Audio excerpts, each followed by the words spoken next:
One thing that can bother a lot of pickers when dealing with spooled security drivers is the way the lock's binding order can interact with our false set. Now when picking a lock containing spools, what we do is we hunt for binding pins and lift them until setting 1 allows the lock to rotate slightly, and once we have that state, we say that the lock is in a false set. When the lock is in a false set, it allows us to examine the remaining pins to identify which ones are spools and the order in which they need to be lifted. What can often happen though is that we identify the spool that we want to set, we ease off tension and begin lifting that pin, and then we drop the standard pin and lose the false set.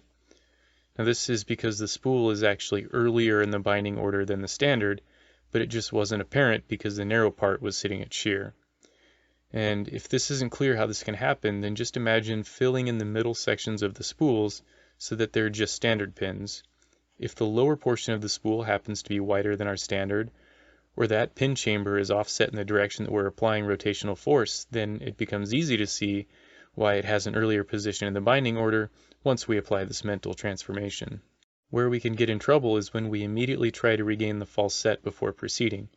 If that standard pin happens to be late in the lock's binding order, then we're just going to drop it over and over and end up making a lot more work for ourselves. So let's watch this process unfold.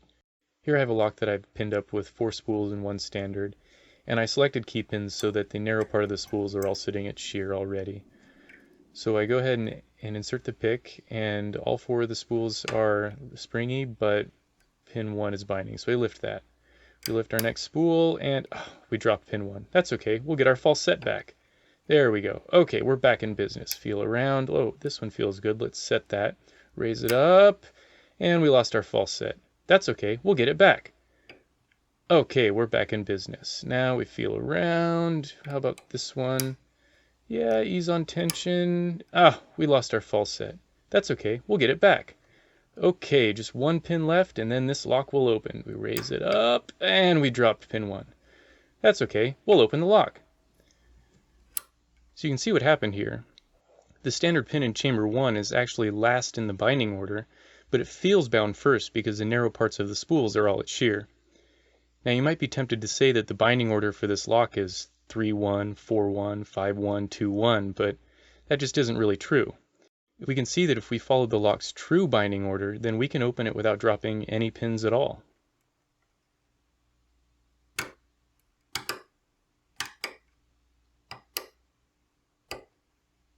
And our lock is open.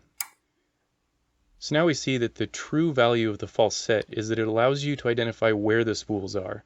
And once you have that information, you don't necessarily need to maintain that false set. In fact, you don't actually need to be in a false set at all to set a spool. And while it's sometimes true that we will want to carry that false set all the way to the end, it's also true that we sometimes want to reset and pick the spools before ever touching our standard pin. It's up to us as analytical pickers to process the information that we extract and decide how best to adapt the tactics that we're bringing to bear on the lock. Thanks for watching.